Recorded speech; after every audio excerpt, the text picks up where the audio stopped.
بسم اللہ الرحمن الرحیم۔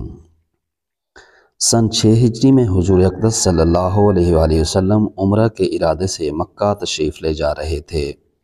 کفار مکہ کو اس کی خبر ہوئی اور وہ اس خبر کو اپنی ذلت سمجھے، اس لیے مزاحمت کی اور حدیبیہ میں آپ کو رکنا پڑا۔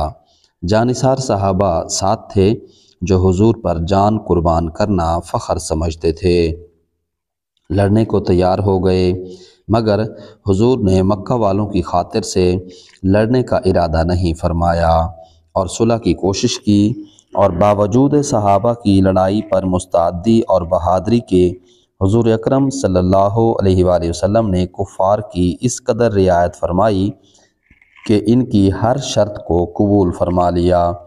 صحابہ کو اس طرح دب کر صلح کرنا بہت ہی ناگوار تھا، مگر حضور کے ارشاد کے سامنے کیا ہو سکتا تھا کہ جان نثار تھے اور فرما بردار، اس لیے حضرت عمر جیسے بہادروں کو بھی دبنا پڑا۔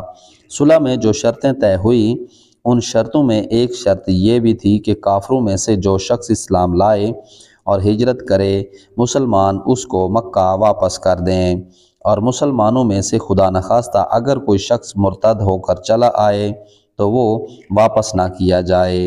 یہ صلح نامہ ابھی تک پورا لکھا بھی نہیں گیا تھا کہ ابو جندل ایک صحابی تھے جو اسلام لانے کی وجہ سے طرح طرح کی تکلیفیں برداشت کر رہے تھے اور زنجیروں میں بندھے ہوئے تھے۔ اسی حالت میں گرتے پڑتے مسلمانوں کے لشکر میں اس امید پر پہنچے کہ ان لوگوں کی حمایت میں جا کر اس مصیبت سے چھٹکارا پاؤں گا۔ اس کے باپ سہیل نے، جو اس صلح نامہ میں کفار کی طرف سے وکیل تھے اور اس وقت تک مسلمان نہیں ہوئے تھے، فتح مکہ میں مسلمان ہوئے۔ انہوں نے صاحبزادے کے تماچے مارے اور واپس لے جانے پر اصرار کیا۔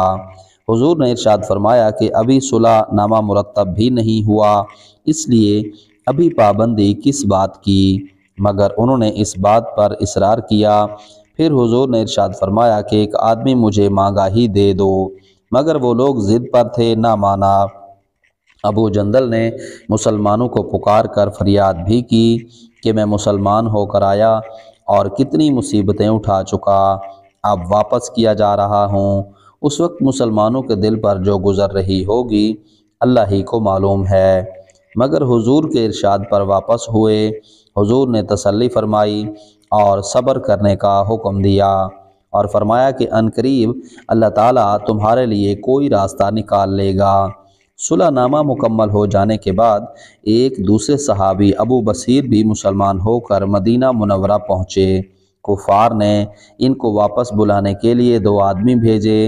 حضور اقدس نے حسب وعدہ واپس فرما دیا۔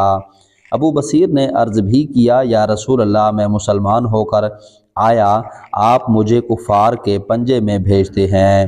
آپ نے ان سے بھی صبر کرنے کو ارشاد فرمایا کہ انشاءاللہ عنقریب تمہارے واسطے راستہ کھلے گا۔ یہ صحابی ان دونوں کافروں کے ساتھ واپس ہوئے۔ راستے میں ان میں سے ایک سے کہنے لگے کہ یار، تیری یہ تلوار تو بڑی نفیس معلوم ہوتی ہے، شیخی باز آدمی ذرا سی بات میں پھول ہی جاتا ہے۔ وہ نیام سے نکال کر کہنے لگا کہ ہاں، میں نے تو بہت سے لوگوں پر اس کا تجربہ کیا۔ یہ کہہ کر تلوار ان کے حوالے کر دی۔ انہوں نے اسی پر اس کا تجربہ کیا۔ دوسرا ساتھی یہ دیکھ کر کہ ایک کو تو نمٹا دیا، اب میرا نمبر ہے، بھاگا ہوا مدینہ آیا اور حضور اکرم کی خدمت میں حاضر ہو کر عرض کیا کہ میرا ساتھی مر چکا ہے، اب میرا نمبر ہے۔ اس کے بعد ابو بصیر پہنچے اور عرض کیا کہ یا رسول اللہ، آپ اپنا وعدہ پورا فرما چکے کہ مجھے واپس کر دیا، اور مجھ سے کوئی عہد ان لوگوں کا نہیں ہے، جس کی ذمہ داری ہو وہ مجھے میرے دین سے ہٹاتے ہیں، اس لیے میں نے یہ کیا۔ حضور نے فرمایا کہ لڑائی بھڑکانے والا ہے، کاش کوئی اس کا معین و مددگار ہوتا۔ وہ اس کلام سے سمجھ گئے کہ اب بھی اگر کوئی میری طلب میں آئے گا تو واپس کر دیا جاؤں گا، اس لیے وہ وہاں سے چل کر سمندر کے کنارے ایک جگہ آ پڑے۔ مکہ والوں کو اس قصے کا حال معلوم ہوا تو ابو جندل بھی، جن کا قصہ پہلے گزرا، چھپ کر وہیں پہنچ گئے۔ اس طرح جو شخص مسلمان ہوتا وہ ان کے ساتھ جا ملتا۔ چند روز میں یہ ایک مختصر سی جماعت ہو گئی۔ جنگل میں جہاں نہ کھانے کا کوئی انتظام، نہ وہاں باغات اور آبادیاں، اس لیے ان لوگوں پر جو گزری ہوگی وہ تو اللہ ہی کو معلوم ہے۔ مگر جن ظالموں کے ظلم سے پریشان ہو کر یہ لوگ بھاگتے تھے ان کا ناطقہ بند کر دیا۔ جو قافلہ ادھر کو جاتا اس سے مقابلہ کرتے اور لڑتے، حتیٰ کہ کفار مکہ نے پریشان ہو کر حضور اقدس صلی اللہ علیہ وسلم کی خدمت میں عاجزی اور منت کر کے اللہ کا اور رشتہ داری کا واسطہ دے کر آدمی بھیجا کہ اس بے سری جماعت کو آپ اپنے پاس بلا لیں کہ یہ معاہدہ میں تو داخل ہو جائیں اور ہمارے لیے آنے جانے کا راستہ کھلے۔ لکھا ہے کہ حضور اقدس صلی اللہ علیہ وسلم کا اجازت نامہ جب ان حضرات کے پاس پہنچا ہے تو ابو بصیر مرض الموت میں گرفتار تھے۔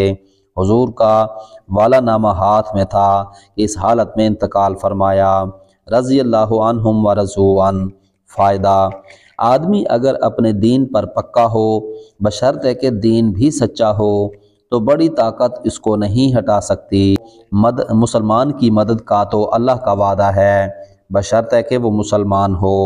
حاصل کلام یہ ہے کہ اس واقعے سے ہمیں یہ سبق ملا کہ استقامت کامیابی کے لیے ضروری ہے۔ اگر استقامت نہ ہو تو انسان بہت جلد حالات کا شکار ہو کر اپنے ایمان سے محروم ہو جاتا ہے۔